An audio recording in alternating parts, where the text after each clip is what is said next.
They threw a picture-perfect baby shower for my brother, invited the whole family, decked out the house, and acted like I never existed. I wasn't supposed to be there. But my daughter had other plans. When she walked in with a lawyer and cold, hard evidence, their smiles dropped and secrets exploded in front of everyone. What started as a celebration turned into a legal takedown they'll never forget. Have you ever felt like the outsider in your own family? Like no matter how much you give, they still find ways to push you aside? That's exactly what happened to me. They threw a huge baby shower for my brother, invited the entire family, posted it all over social media, and didn't even tell me. But what they didn't expect was my daughter showing up with a lawyer and receipts. The moment everything flipped. And if you've ever been treated like you didn't matter, I want you to stay till the end. This one's for you. Hit that subscribe button if you're done staying silent too. Let's talk in the comments. Have they ever erased you like this? I found out about the baby shower the same way strangers did, through a Facebook post. No call, no text, no invite, just a perfectly filtered photo of my brother and his girlfriend surrounded by gold balloons that spelled "Oh Baby" with a caption that said, "Celebrating the future of this beautiful family. We're so lucky to have each other." And there it was. My entire family, smiling, laughing, raising champagne glasses in a house I recognized. Our parents' house, the one I practically grew up taking care of while everyone else lived their lives. My mother's arm was looped proudly through my brother's. My cousins were posing like models next to a 3-tier cake. My aunts, uncles, everyone I had grown up with was there, and I wasn't even mentioned. Have you ever had your heart sink while your hands shake and your eyes blur from trying to process the betrayal? That's what that moment felt like. Not just excluded, but erased. And the worst part? It wasn't even surprising. This wasn't new. This was just louder than usual. I know some of you watching right now have been there. Maybe not a baby shower, maybe not a family party, but that moment where you realized your family didn't value you the same way they valued someone else. If you felt that, drop a "ka" in the comments because I see you. You're not crazy, you're not overreacting, and you are definitely not alone. Now here's where it gets real. That post, it had been up for 3 hours before I saw it, which means they had 3 whole hours of pretending that I didn't exist, but my daughter saw it the second it went live. She came into my room, phone in hand, face pale. She didn't even say anything, just showed me the screen. And I'll admit it, I wanted to cry. I wanted to scream. But instead, I just sat there, quiet, numb. And that's when she said it. They've messed with the wrong people this time. At first, I didn't get it. I thought she meant she was mad, maybe going to post something or send a few angry messages, but she was thinking on a whole other level. While I sat there, trying to absorb the sting of being left out like some disposable stranger, my daughter was already dialing someone, our lawyer. Now pause for a second. Let me ask you, if you were in my shoes, would you have gone to that party? Would you have shown up and confronted them, or stayed away and protected your peace? Tell me in the comments, because I want to know how you would have handled it. But I didn't go. I couldn't. I didn't have the strength. My daughter, though? She did. She asked me just one thing. "Mom, do you trust me?" And I nodded, because she's never let me down. Not once. I didn't hear from her for the next 2 hours. I stayed off my phone. I didn't look at the pictures anymore. But when she came home, everything changed. She walked in with a calm expression I'd only ever seen when she was speaking on stage or presenting a case. She'd been working in law for 2 years, but I had never seen her turn that skill toward our family. Until that day. She sat down and said, "They had their fun. Now it's our turn." I was confused. I asked, "What did you do?" And she smiled, just slightly. "Let's just say the baby shower had a surprise guest," she said. And that's when she told me what happened. She had walked into the backyard where the party was happening. People were laughing, music was playing, the baby gift table was overflowing. And then, silence. Everyone turned to look at her, not with warmth or welcome, but with that awkward, uncomfortable, "oh no, she's here" kind of stare. You know the one. And then right behind her, walked in our lawyer. Now tell me something. Have you ever walked into a room where you weren't wanted, just to prove you belong there? That takes guts. If you've ever done that, I want you to hit that like button right now because you too are a different breed of strong. Back to the story. My mom tried to smile. "Oh, honey, what a surprise," she said. But my daughter wasn't there for pleasantries. She said, "Don't worry, I'm not here to celebrate. I'm here to serve." And with that, the lawyer began handing out papers, real documents, copies of financial transactions, statements showing how parts of our grandfather's inheritance, which were supposed to be divided equally, had somehow ended up entirely under my brother's name. There was no yelling, no drama, just facts. And suddenly, the room was dead silent. My brother's face turned red. My mom clutched her wine glass so tightly it cracked. Someone dropped a fork. But no one said a word, because the truth had walked in, and the lies had no place left to hide. Now, some of you might be thinking, wasn't that too much? Couldn't this have been handled privately? But let me tell you something. They had every opportunity to speak to me privately. They chose to celebrate without me, lie about what was mine, and treat me like a stranger. So no, I don't feel bad. And if you've ever been made to feel guilty for standing up for yourself, I want you to remember this. Respect isn't given to the quiet, it's given to the ones who demand it. That day, my daughter demanded it for me. So if you're still here, still watching, I just want to say thank you. Really, because I know stories like this aren't just mine. I know some of you are living in homes where the truth is hidden, where favoritism is normalized, where you're expected to stay quiet so the image of the family stays pretty. But you're not alone. Drop a comment if you've ever been excluded or betrayed like this. Let's talk. Let's build something stronger than what they tried to break. And don't forget to subscribe because this story, it's just getting started. I still remember the exact words my daughter said before she left for that baby shower. She looked me in the eye and said, "We're not just showing up, Mom. We're showing them who they messed with."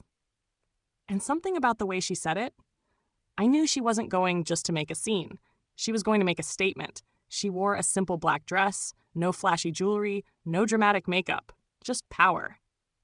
Confidence, like the kind of silence you hear before a storm tears the roof off. And the lawyer she brought with her, he wasn't some random suit. He was the same one who helped us with Dad's will, the one who'd warned us about a few discrepancies, but couldn't act without hard evidence. Well, my daughter had found the evidence. Now, before I get into what actually happened when they arrived at the party, I want to ask you something. Be honest. If your child stood up for you like that, would you cry? Would you feel proud? Or would you feel guilty that they even had to? Because I felt all of it. Drop a comment and tell me, what would you do if your daughter walked into the same fire you were too hurt to face yourself? So, here's what happened. The party was already in full swing. Music, drinks, decorations, and a giant welcome baby banner stretching across the back patio. My brother's girlfriend was glowing in a pink dress. My mom was making her usual rounds, hugging people with that fake sweet tone she saves for moments when everyone's watching. And that's when the energy changed. My daughter didn't sneak in. She didn't try to blend in. She entered.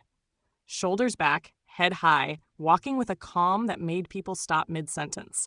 And behind her, our lawyer followed, holding a folder thick with every transaction, email, and signed document that proved exactly how they'd stolen from us. People turned. Some whispered. One of my aunts even muttered, "What's she doing here?" My mom tried to recover with a wide smile and outstretched arms. "Oh, sweetheart, what a surprise," she said loud enough for everyone to hear. But my daughter didn't play along. She replied, "This isn't a surprise visit. I'm here on business." Boom. The first crack in the party's perfect mask. Now pause. I want to know, if you were standing in that crowd, knowing what they did, would you pretend not to see it too? Or would you speak up? Be honest. Would you clap for the truth or look away like most of them did? Let's talk in the comments. I want to hear from people who've been there. Anyway, let's get back. My daughter asked for everyone's attention, calmly. No yelling. Just this clear, firm voice that cut through the music like a razor. "I won't take much of your time," she said. I just need to deliver a few documents and clear up a lie this family has been sitting on for far too long. And then she pulled out the papers. Not just legal paperwork. Proof. Emails between my mother and brother discussing how to transfer funds quietly, copies of Dad's will that were altered after his death, voice messages from relatives advising each other to keep it quiet because I was too emotional to be involved. Yeah, emotional. They didn't say I was incapable or irresponsible, just too emotional. Like that was enough to cut me out of my father's legacy. Like that was a valid excuse to steal. And guess what? The room fell dead silent. The DJ turned off the music. My cousin, who'd been live streaming the party on Instagram, lowered her phone so fast it nearly hit the floor. People were frozen, stuck between shock and shame. My brother? He turned ghost white, then red, then back to pale. He opened his mouth to speak, but nothing came out.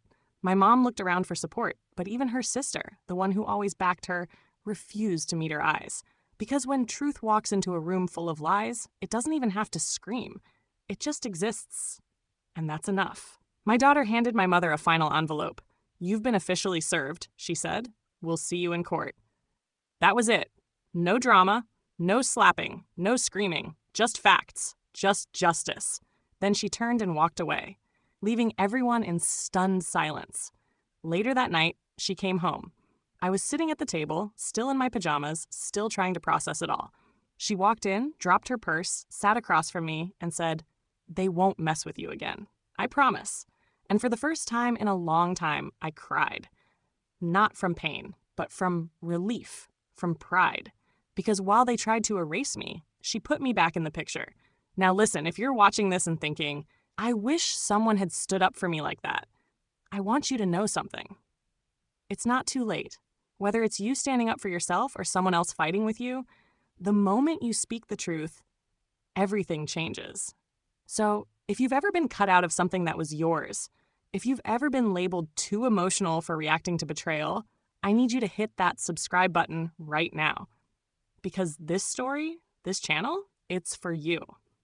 For the ones who were left out, left behind, lied to, and finally said, "No more." And don't just subscribe. Talk to me in the comments. What would you have done in my daughter's place? Would you have gone in? Would you have dropped the truth in front of everyone like she did? Or do you still feel too afraid of the backlash? Let's build a space where truth isn't something we fear, it's something we finally live in. Because what my daughter did, that wasn't just bold. That was generational healing. And that's power. It wasn't just papers. It wasn't just a lawyer. What my daughter walked into that baby shower with was truth. And let me tell you something. When you've been fed lies for years, truth doesn't feel gentle. It doesn't feel sweet. It feels like thunder crashing through a glass house. That's exactly what happened when the documents came out. One by one, quietly, with no shouting, just undeniable, brutal clarity. My daughter didn't flinch. She didn't stumble. She laid everything out on the patio table like a deck of cards. Every card, a lie this family had tried to bury. And now, it was laid bare under the sun, in front of baby bottles, glittery banners, and fake smiles. One paper showed a bank transfer, a large amount that was supposed to go into a joint sibling trust. It had been moved, without consent, from the original account to a new one in my brother's name only. Another showed emails between my mother and their financial advisor, instructing them to adjust the distribution because I was too reactive and unstable to handle money. Reactive? Unstable? Let me ask you something. Have you ever been called too emotional just for having feelings about being mistreated? Because if that's ever been used to shut you up, I want you to drop a comment right now. Let's talk. Because that word, emotional, it's weaponized silence. It's how they discredit women who speak up, especially daughters, especially the strong ones. Now here's the kicker. Tucked inside one of the folders was an unedited version of my father's will. The original, before any updates were made. And guess what? I was listed. Not just listed, I was meant to inherit the house we grew up in, the house where that baby shower was taking place. Yeah, let that sink in. They threw a party in the house that was supposed to be mine. They toasted champagne in my kitchen. They made speeches about new life in the same living room where my father used to tell me I was the one who held this family together. And they did all that while pretending I didn't exist. But they didn't count on my daughter finding that original will in an old email archive. She cross-referenced it, got it notarized, and handed it to the lawyer right before the party. She came ready, not for revenge, but for justice. And the moment that document hit the table, the party was over. People started murmuring, chairs shifted. My cousin dropped her mimosa. My aunt, the one who always sided with my mom, pulled out her phone and quietly stepped aside. The energy flipped. My brother tried to recover. He walked over, pretending to laugh. "Come on," he said. "This is a party. This isn't the place." But my daughter didn't blink. She said, "You made this the place the moment you tried to cut my mom out of her own legacy." And then came the silence, the kind that screams louder than words. Now let me pause here and ask you this. If someone tried to rewrite your story, your history, your inheritance, would you stay silent just to keep the peace? Or would you burn that fake peace to the ground? Because sometimes silence isn't peace, it's control. And I learned that the hard way. Back to the party. My mom stood up then. She had this tight smile on her face, like she was trying to hold her mask in place. "Sweetheart, let's not air our dirty laundry in front of guests," she said. And my daughter answered, "You made it public the day you stole what wasn't yours." The lawyer spoke next. Formal, calm, confident. He informed them that legal proceedings had already been initiated, that they had 14 days to respond, that ignoring this wasn't an option anymore. And do you know what my mom did? She laughed. A bitter, hollow laugh. "You're turning this family into a circus," she said. "You should be ashamed." Ashamed? Ashamed for finally standing up? For refusing to let them erase me? For bringing the truth to the surface after years of being painted as the problem? Let me ask you watching this right now. Have you ever been blamed for the fallout when you didn't cause the mess? You just stopped hiding it? Because that's exactly what this was. After the lawyer finished, my daughter didn't say another word. She just looked around the room. At the cousins who used to play with me in the backyard. At the aunties who watched me grow up. At the people who clapped for my brother but stayed silent for me. And then she left. She didn't storm out. She didn't cry. She walked away with her shoulders high, leaving them behind in their fake fairy tale, now cracked and collapsing. That night, I got text after text. Some family members apologized. Others begged me not to take it further. One even said, "This could split the family forever." But you know what? Maybe the family needed to split. Maybe it needed to break so the people holding it up in silence could finally breathe.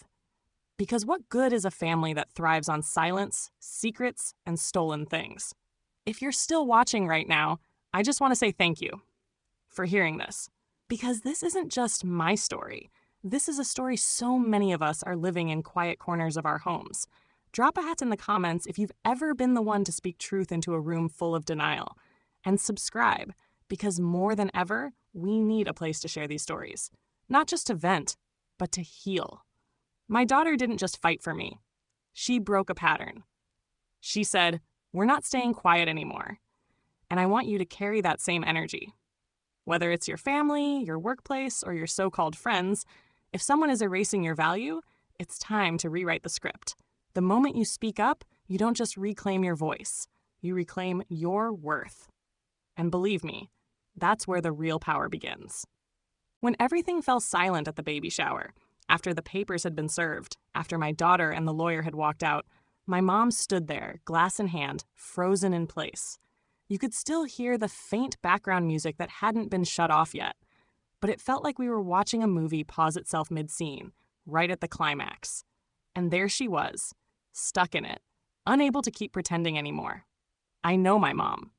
I know her well. She doesn't like to lose control. She's the type who can turn betrayal into an act of sacrifice, the type who will make you feel guilty for crying while she's the one stabbing the knife. And she tried that same tactic again. Only this time, it didn't land the way it used to. Not when the lies were printed and distributed right in front of her garden full of guests. Later that night, she showed up at my house. No call, no text, just showed up, like she had every right to still walk through that door. And part of me wanted to slam it shut.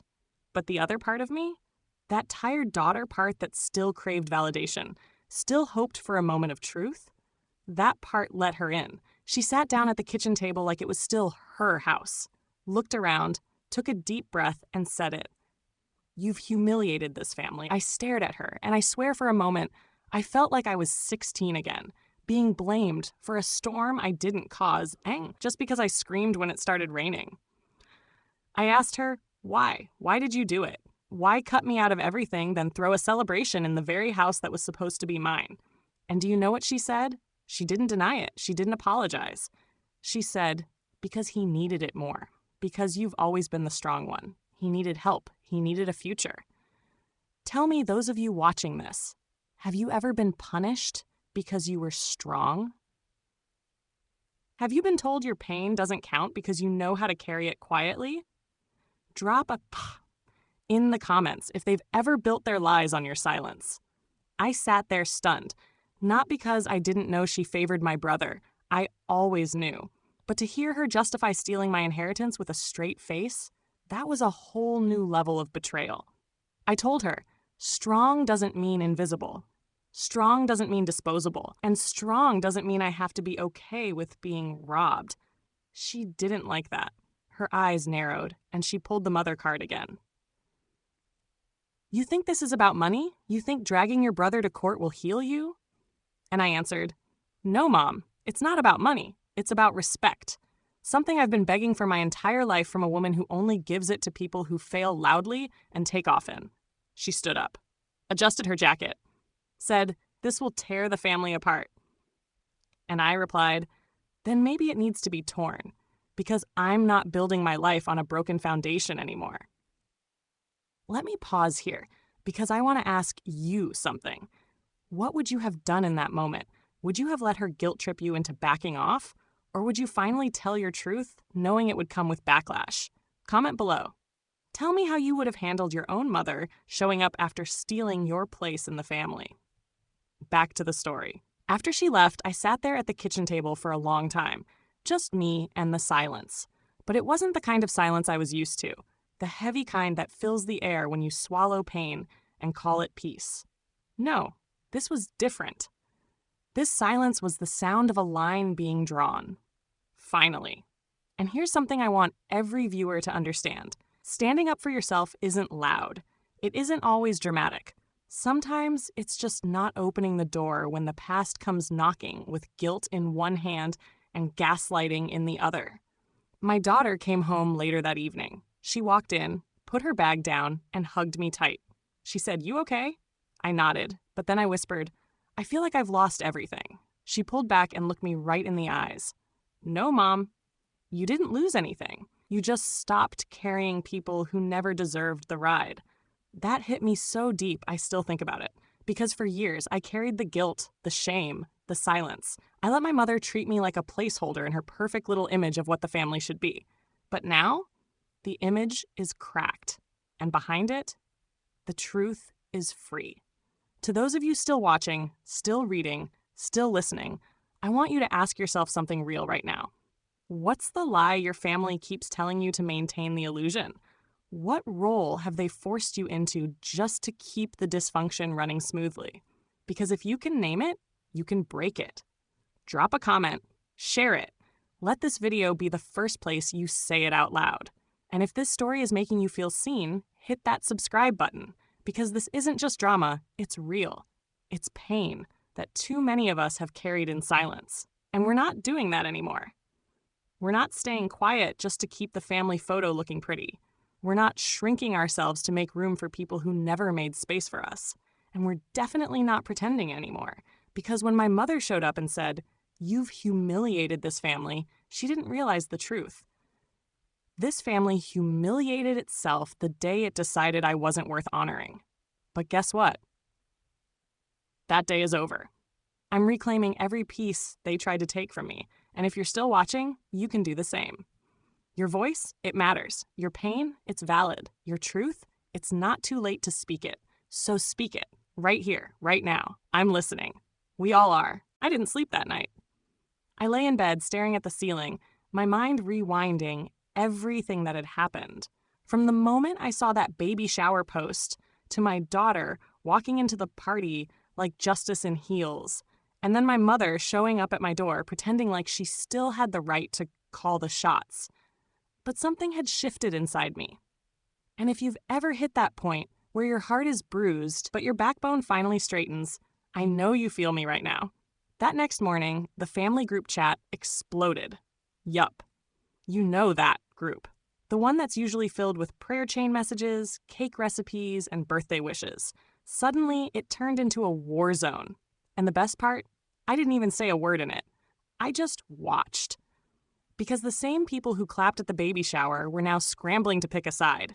Some were defending me, others were pretending they didn't know, and a few bold ones were trying to shut the whole thing down. My phone was pinging nonstop, buzz after buzz after buzz. And you know what shocked me the most? How many of them knew. Not the full story, maybe, but enough to say something. Enough to question how I just disappeared from the family plans. Enough to wonder how my brother ended up with everything. But they said nothing. They watched it happen. And now that the truth was public, they wanted to pretend like they were innocent observers. Let me ask you something. Have you ever found out people were complicit in your pain and they didn't even have the decency to admit it? Just stood there, quiet, as long as it didn't affect them? If that's ever happened to you, drop a that in the comments. Because we need to call that out. Silence doesn't protect you. It just protects the ones doing the damage. Anyway, my aunt tried to start the Family Peacekeeper Act. You know the one. She sent a message saying, "We shouldn't let misunderstandings ruin our family. We all love each other. Let's forgive and move forward." Forgive? Move forward? With what? An empty bank account, stolen property, and a history rewritten without my name? And yet, people were reacting to her message with heart emojis and amen. But then something happened that I didn't expect. My cousin Emily, the quiet one, the one who never liked drama, dropped a message that flipped the tone entirely. She wrote, "It's not a misunderstanding if you watched it happen. It's not forgiveness if you never acknowledge the harm. I believe her, and I'm sorry I stayed quiet." That was the first time someone besides my daughter publicly stood in my corner. And you know what? That one message, it meant everything. I screenshotted it and cried, not because I needed people to pick sides, but because for the first time, someone saw me without me having to scream to be noticed. Let me ask you, have you ever been in a family where one person finally breaks the cycle of silence and it inspires others to wake up too? If that's ever happened, or if you've been that person, I want you to type "wake up" in the comments right now, because your courage isn't just about you. It's about the ones watching from the shadows, wishing they could be brave too. More people started chiming in. Not all of them were supportive, but the tide was shifting. My mom stayed silent. So did my brother. They knew they couldn't spin it anymore. The documents, the will, the lawyer, it was too real, too factual, too permanent. But the most powerful part? For the first time in years, I wasn't the one begging to be heard. They were finally listening. Because someone else, my daughter, said what I'd been too afraid to. And when one person finally says the truth out loud, it echoes. Later that day, my daughter told me she got messages too. Private DMs from cousins saying they admired her, some even asking if they could talk. One of them confessed that they, too, had been promised special treatment in exchange for silence about certain family matters. Another said they always felt like the family was built on favoritism, and they'd been afraid to say it. Isn't that wild? One confrontation exposed decades of manipulation. And I want to pause and talk directly to you. Yes, you watching right now. If your family has patterns like this, if favoritism, silence, and guilt have been passed down like family recipes, it's not just dysfunction. It's emotional control. And the only way it stops is if someone decides enough is enough. If this is resonating, I need you to hit that subscribe button. Not just because it supports the channel, but because it tells the algorithm, these stories matter. That stories like yours deserve a place in the light. And they do. Anyway, as the group chat started dying down, I made a decision. I wasn't going to respond. I wasn't going to defend myself. I wasn't going to explain. For once, I was just going to let the truth stand on its own. Because here's something I wish I had learned sooner. The truth doesn't need to scream to be heard. It just needs to be spoken once, and it will echo louder than any lie. That night, I sat down and wrote in my journal for the first time in years. Not to vent, but to document. Because this story, this moment, it's no longer about pain. It's about clarity, about reclaiming what they tried to rewrite. So here's what I wrote at the top of the page. They tried to erase me, but now I'm writing myself back in, bold, permanent, and louder than ever. If you're still here watching, I want you to do something bold right now. Go to the comments and type, "I'm writing myself back in." Even if no one's ever given you permission to take up space, I'm giving it to you now. Your voice matters. Your story matters. And if this chapter of my life has taught me anything, it's this. You don't need to be invited to the table if you own the land it's sitting on. I was done asking for a seat. I'm building my own. And so can you. Hit that subscribe button. Let's walk this healing journey together. Because I promise you, when we speak up, we don't just change our own story. We change the entire legacy for the ones coming after us. And that's power no one can steal. The next blow didn't come from a confrontation, a message, or a scene. It came from a recording. A voice memo. One my daughter had kept secret, even from me. And when she finally played it back for me in our living room, I felt like the walls themselves were listening. She had recorded a phone call. A real one. Between my mother and my brother.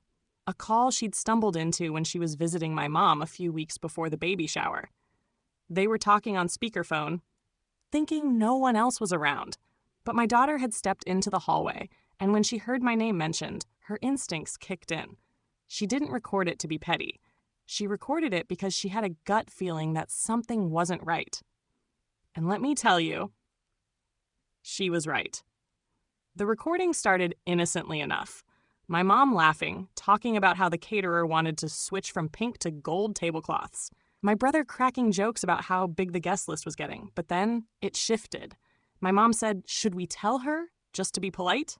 And my brother, he laughed. Laughed. Why? She'd just make it awkward. She always has a way of ruining things. Just leave her out. She won't do anything about it anyway. Then silence. And my mom, she agreed. She said, "You're right. She'll cry for a few days and get over it. She's used to being left out by now." Pause the audio right there. My hands were shaking. I looked at my daughter and I asked, "How long have you had this?" She didn't answer right away. She just said, "I wanted to wait. I didn't want to hurt you more unless it was necessary." Let me ask you something. How would you feel if the people who raised you thought so little of you that they could laugh about excluding you like you were nothing more than a background character in their little perfect family script? If you've ever heard people talk about you like you weren't in the room, like you didn't have a heart, like your pain was just a punchline, drop a "ha" in the comments. I see you, I hear you, and I swear, you are not alone. We let the rest of the recording play. They talked about money, about restructuring the will so my brother wouldn't have to split anything, about how my father would have wanted it this way, even though there was zero proof of that. Just manipulation, just greed. My mom said, "We'll say she's unstable if it comes up. That's enough to keep people quiet. You know how dramatic she gets." There it was again, that word. Dramatic. As if responding to betrayal with feelings was a character flaw, as if being hurt made me the villain. That word had followed me my whole life. Don't be dramatic. You're too sensitive. You always make everything about you. If you've had people weaponize your emotions against you, you know what I'm talking about. You don't trust your instincts anymore. You start thinking maybe it is your fault. Maybe you are too much. Let me tell you something. You are not too much. They were just too little to handle your truth. When the recording ended, my daughter looked me in the eye and said, This is why I brought the lawyer. This is why I did it the way I did, because they weren't just cutting you out of a party, they were rewriting history. And I won't let them do that to you." I broke down, not out of weakness, but out of release. You see, sometimes the worst part of being hurt by family isn't the action. It's the denial, the gaslighting, the lies they spin to make you feel crazy for even feeling pain. But a recording doesn't lie. And suddenly, I didn't feel crazy anymore. Now I want to talk to you, the one still watching this, still listening. Have you ever needed proof just to feel like your truth was valid? Have you ever wished you could just hit play and let the world hear what you've lived through in silence? If so, I want you to drop a pass in the comments because your voice matters. And just because you don't have a recording doesn't mean your story isn't real. Later that day, we sent the audio to the lawyer. He nearly fell out of his chair. It was damning. It changed everything. Now, we weren't just dealing with shady financial manipulation. We had intent. We had proof that this wasn't just a mistake or misunderstanding. It was calculated, cold, deliberate. My daughter said, "This will force them to settle. They'll know the courts won't look kindly on this kind of behavior. They'll either come clean or they'll get dragged." And for the first time in years, I felt powerful again. Not because I wanted revenge, but because I was finally being seen, being heard. And not just by strangers, but by my own child, who refused to let me shrink anymore. I want you to imagine something. What would it feel like if someone finally stepped in, not to save you, but to stand beside you, because they believed you didn't deserve to fight alone? That's what my daughter did for me. And if you're a parent watching this, please know the way you show up for your kids teaches them how to show up for you. I didn't always get it right. I made mistakes, but I loved her, and she never forgot that. If this story is hitting home, hit that subscribe button. Because this channel, it's not just about family drama. It's about healing from betrayal. It's about standing back up after being torn down by the people who were supposed to protect you. We're not just telling stories here. We're building a community. A space where you don't have to prove your pain to be believed. You don't have to explain why you're still hurting. You don't have to apologize for walking away. And I promise you this. The moment you choose truth over silence, everything changes. You'll lose people, you'll shake the table, but you'll gain something far more important, yourself. That night, I replayed the recording again, alone this time, not because I needed proof again, but because I wanted to remember the moment I stopped doubting myself, the moment I realized my instincts had been right all along. So if you've been second-guessing your gut, if you've been silencing yourself to protect people who wouldn't do the same for you, take this as your sign. Hit play on your truth, even if your voice shakes, even if they call you dramatic, even if they walk away. Because the people who matter, they'll lean in, just like my daughter did. And once that truth is out there, there's no going back, only forward. 3 days after the baby shower chaos, after the recording was sent to the lawyer and the truth had detonated like a bomb in the middle of our perfectly filtered family illusion, my doorbell rang. I wasn't expecting anyone.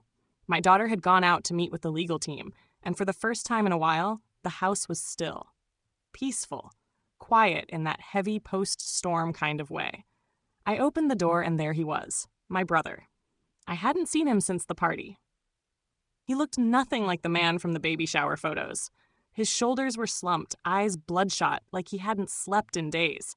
He stood there with his hands in his pockets like a kid about to be scolded, and for a split second, the part of me that used to always forgive him stirred.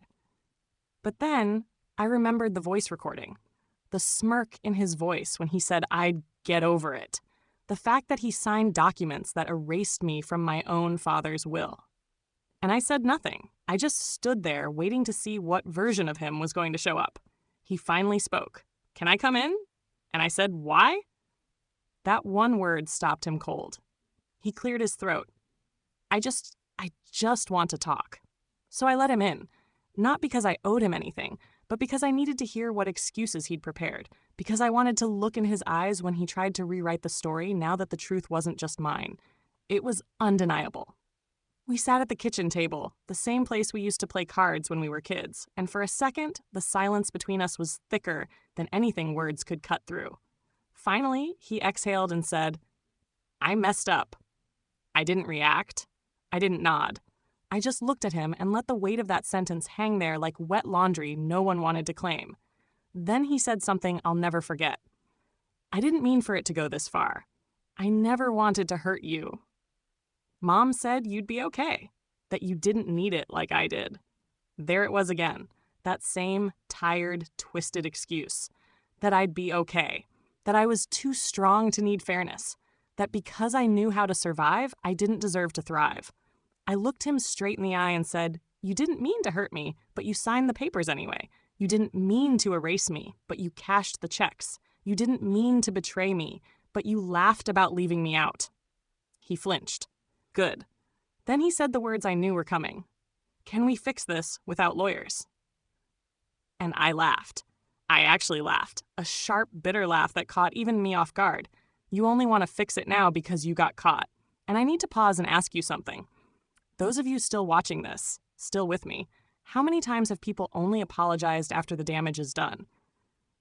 Not because they feel guilty, but because they fear consequences. Have you ever had someone try to make peace just to protect their image? If that's you, type "too late" in the comments. Because sometimes the apology is just another manipulation in disguise. Back to my brother.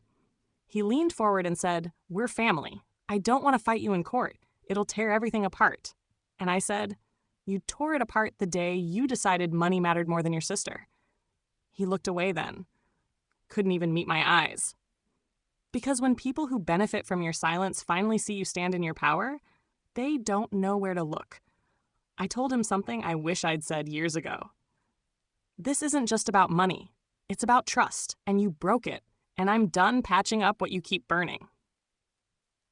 He got up slowly, nodded like he finally understood I wasn't bluffing, and said, "I hope one day you'll forgive me." And I looked at him and said, "I hope one day you'll understand that forgiveness doesn't erase consequences." And let me tell you, that was the most freeing moment of my life. Because we're taught as kids that forgiveness means forgetting, that it means restoring things to the way they were. But sometimes, forgiveness just means letting go of the weight so you can walk away stronger. I want to talk to you now. Yes, you watching. If you're still carrying pain because someone hurt you and then tried to wrap it in a pretty apology bow without ever doing the real work, you are not obligated to forget. You are not wrong for demanding consequences, and you are not unkind for walking away. Drop "ought" in the comments if you're choosing healing over appeasing. My brother left that day without a deal, without a settlement, and without the sister who used to excuse everything. And I don't regret it, because you know what? He wasn't there when I was breaking down in silence. He wasn't there when I was paying bills that weren't mine or crying alone when Dad passed. He was there when it was easy, when it was convenient, and when it benefited him. And now, I'm not playing the part anymore. That night, I told my daughter what happened, and she said, "I'm proud of you, Mom. You didn't need me this time." That made me cry, because for the first time in a long time, I realized I wasn't just surviving. I was leading. To those of you still walking that tightrope between keeping the peace and telling your truth, I see you. I know how hard it is. But let me tell you something that might just shift your whole mindset. You're not destroying the family by speaking up. You're refusing to be destroyed by the silence. So hit that subscribe button, not because I want numbers, but because I want you to keep hearing this truth. Because someone has to say it, and I won't stop now that I've found my voice. This isn't the end. This is the rebuild, and you're part of it now. A week after my brother came to my doorstep with his half-baked apology and that desperate request to fix things without lawyers, I received something that shattered whatever tiny hope I had left for accountability. It wasn't a letter. It wasn't a phone call. It was a public Facebook post from my mother. No, I'm not kidding. A post.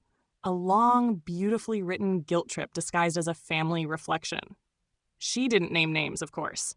That's not her style. But every sentence, every word, was a weapon dipped in sugar. She wrote about ungrateful daughters and how family sacrifice is often misunderstood. She ended the post by thanking her strong, generous son for taking on the responsibility no one else wanted. It got over 200 likes in a few hours. Let me pause and ask you something. Have you ever been attacked politely? Dragged publicly in a way that sounds wise and poetic, but is actually just a masterclass in manipulation? If you've ever read words that hurt more because they were dressed in kindness, I want you to drop in the comments. Because fake kindness hurts even worse than open cruelty. I stared at that post, mouth open. My hands were shaking. Not because she posted it, I expected something shady, but because people believed her. Relatives I grew up calling aunties, cousins I used to babysit, neighbors who watched me become a mother, All of them were commenting things like, "Stay strong, mama. You always do what's right." People never appreciate what mothers go through. I wanted to scream. I wanted to go live on video and drag every single lie into the sunlight. But instead, I sat there in silence, paralyzed, because I knew what would happen if I clapped back publicly. She'd twist it. Again. She'd say, "See, she's emotional. She's lashing out. I told you she was unstable." And that's when I realized something devastating. She wasn't trying to fix anything. She was preparing her defense. She was building her army, laying the emotional groundwork so that when this went to court, she'd already have her image protected. She didn't want peace. She wanted a narrative.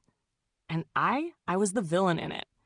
That night, I cried harder than I had through the whole process. Not because of the post, but because I finally saw her clearly.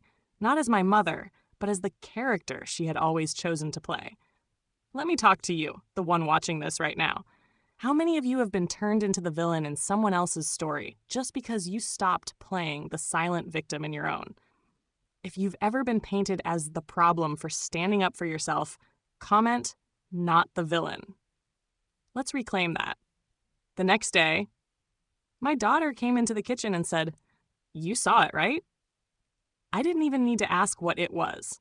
She sat beside me and said, "We're filing everything this week. Let her post. Let them comment. Let the whole world believe whatever they want, because the court doesn't take Facebook likes into account. But they do take documents, proof, and we've got it." That was the shift, right there. When I stopped playing defense and started preparing for war, we met with the lawyer again. This time, it wasn't just paperwork. It was strategy. He explained exactly how we'd present the original will, the voice recording, the timeline of transactions, and the evidence of coercion. My mom's post? It wasn't just petty. It was useful. It showed an active effort to manipulate public perception, which actually helped our case. It was like every lie she threw into the wind was now boomeranging back with legal weight. And I have to pause here and say this to you. If you're in the middle of a betrayal like this, document everything. Keep the emails, save the texts, screenshot the posts. Don't let them spin the narrative. Capture it, because truth doesn't scream. It builds. That week, my daughter handled everything. The filings, the phone calls, the emails. And one evening, as we were going through paperwork, she stopped and looked at me. "Do you realize," she said, "they really thought you were too broken to fight back. That's why they did this. They thought you'd cry, collapse, and stay quiet." I nodded. "That's exactly what I did for years. But not this time," she said. "This time, you're not just surviving it. You're answering it." Those words hit me hard, because for years I thought survival was enough. I thought being the bigger person meant swallowing the pain. I thought silence was strength. But now I know. Real strength is naming what hurt you and refusing to let it continue.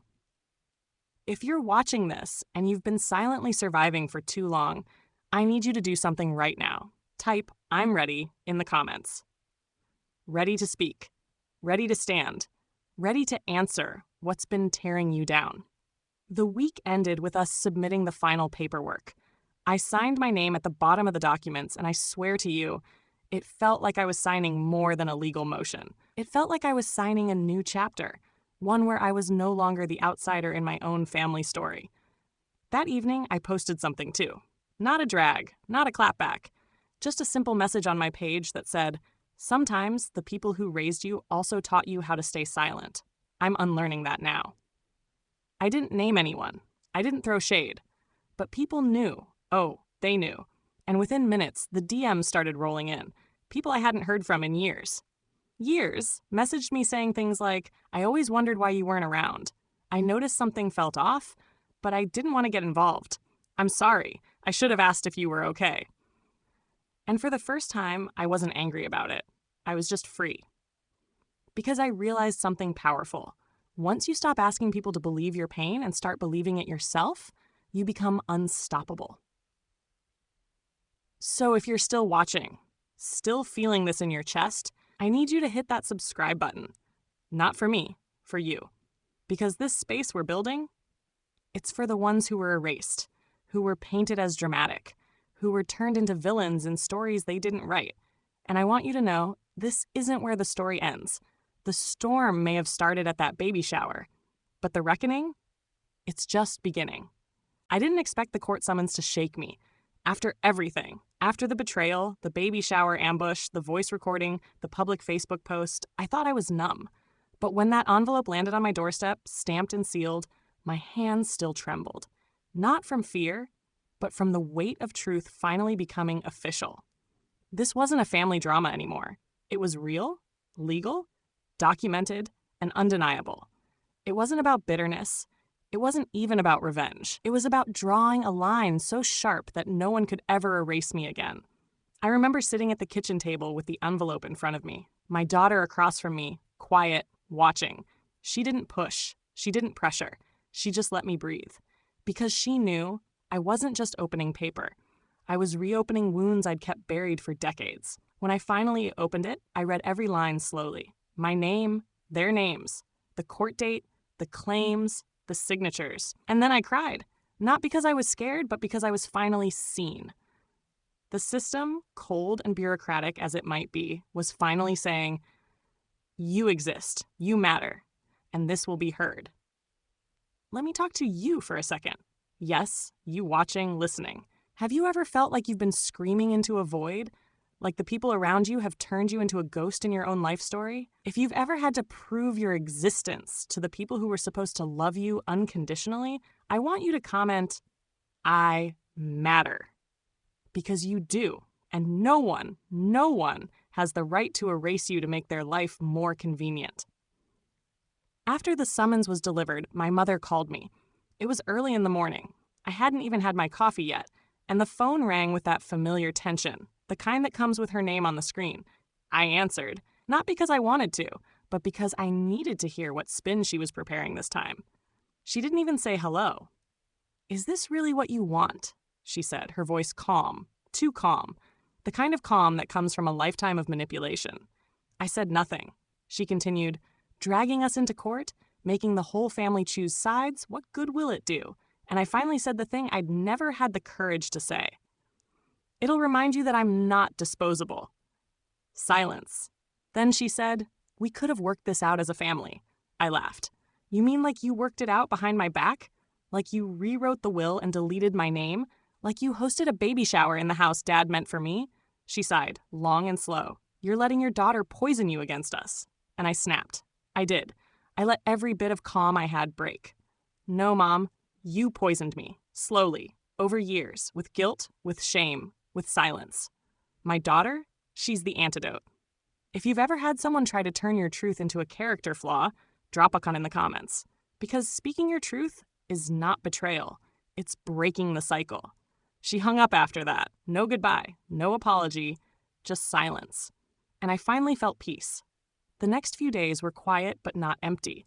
My daughter and I spent them gathering everything. Emails, text logs, recordings, copies of the original will. And the more we gathered, the more a pattern emerged. It wasn't just a one-time betrayal. It was decades of erasure. Every family vacation I wasn't invited to. Every group photo I was cropped out of. Every family decision made without me.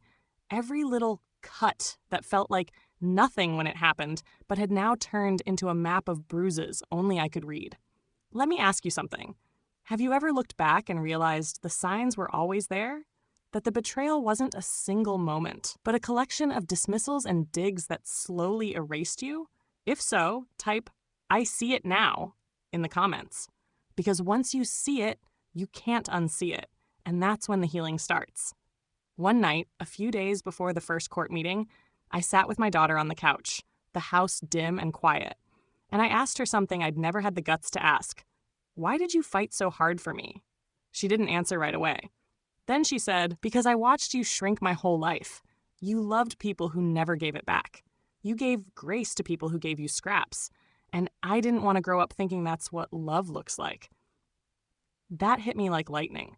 Because in that moment, I realized something huge. This fight wasn't just about me. It was about breaking the blueprint. If I let this go, if I stayed silent, if I allowed them to rewrite me out of my own story, I'd be teaching my daughter and her daughter someday that love equals tolerance, that family equals pain, that women should shrink so others can shine. Not anymore. And if you're still watching, still here with me, I need you to hear this. You are not selfish for demanding fairness. You are not dramatic for holding people accountable. And you are not wrong for walking away from people who built their version of love on your silence. This isn't just my story. This is a mirror. So hit that subscribe button, because this space we're building, it's not just a channel, it's a movement. One for everyone who's been gaslit, ghosted, guilt-tripped, and told to get over it by the very people who caused the damage. We're not getting over it. We're getting free. That summons wasn't a piece of paper. It was a declaration. I'm not asking for respect anymore. I'm demanding it. So the next time someone asks me, "Is this really what you want?" I'll smile and say, "No, deserve." The courtroom was colder than I expected. Not in temperature, but in energy. The walls, the marble floor, the empty benches, it all felt heavy. Final. Like this was the place where truth stopped being feelings and started being facts. And sitting there across from the people who once called me family, I realized something. They weren't nervous. Not yet. My mother sat beside my brother, both dressed in their carefully curated outfits, the ones they wear to church or social events when they want to look like the picture of dignity. She even smiled at me once. A soft, cold, "poor thing, look how far she's gone" kind of smile. The kind of smile that says, "I still think I'm winning." But she didn't know I'd stopped playing her game.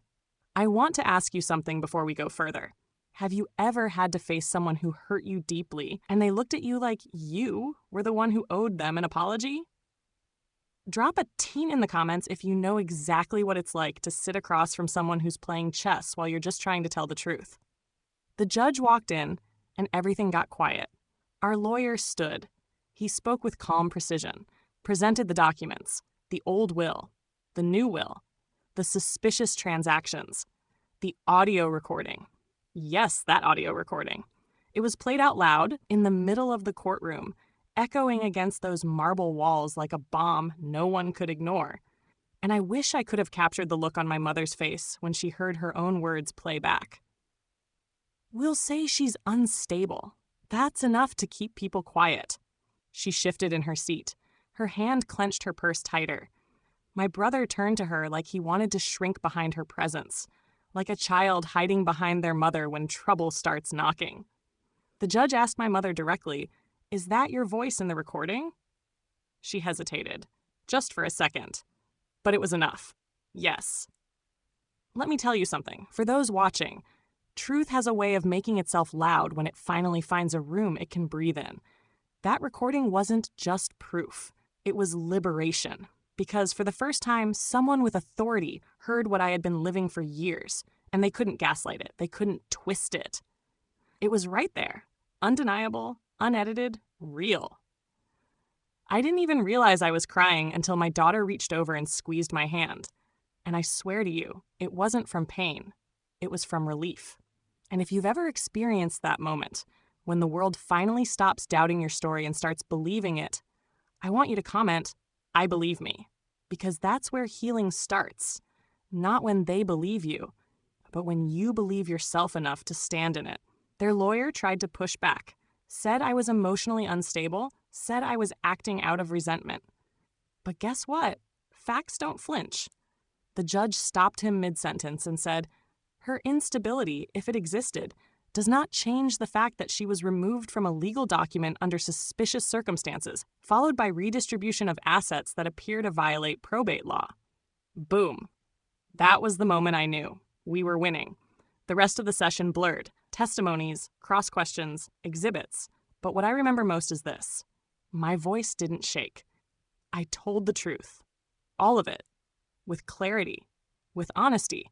Without apologizing for the tears that slipped out or the years I let myself stay small just to keep the peace.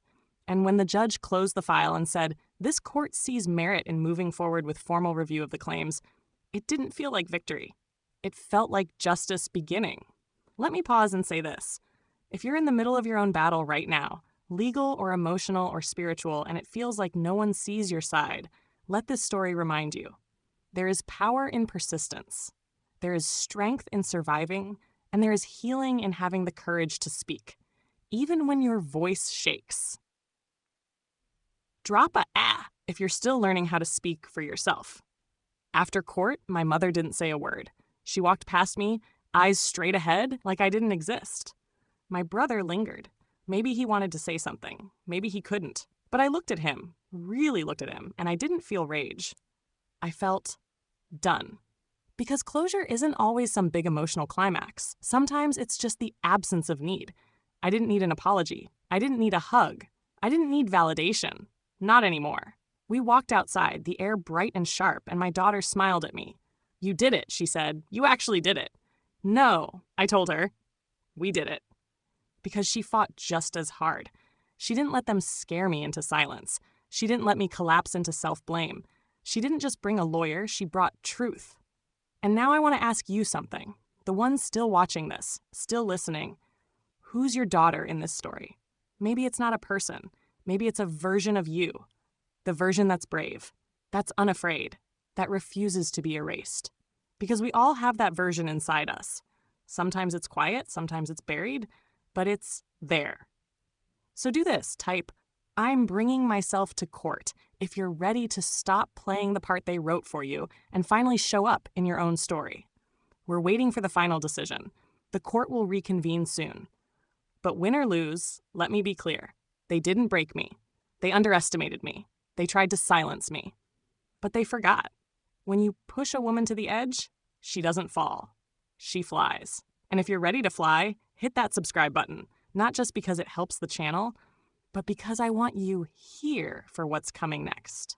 This isn't just the end of a chapter, it's the start of a whole new book. Thank you for staying through this entire journey with me.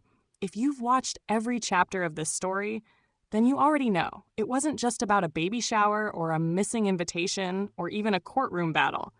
It was about something deeper, about betrayal that goes bone deep, about family masks cracking under pressure, about what happens when the person they thought would stay quiet finally speaks. This story started with me being erased, cut out of the will, removed from the party, and made invisible in the eyes of my own blood.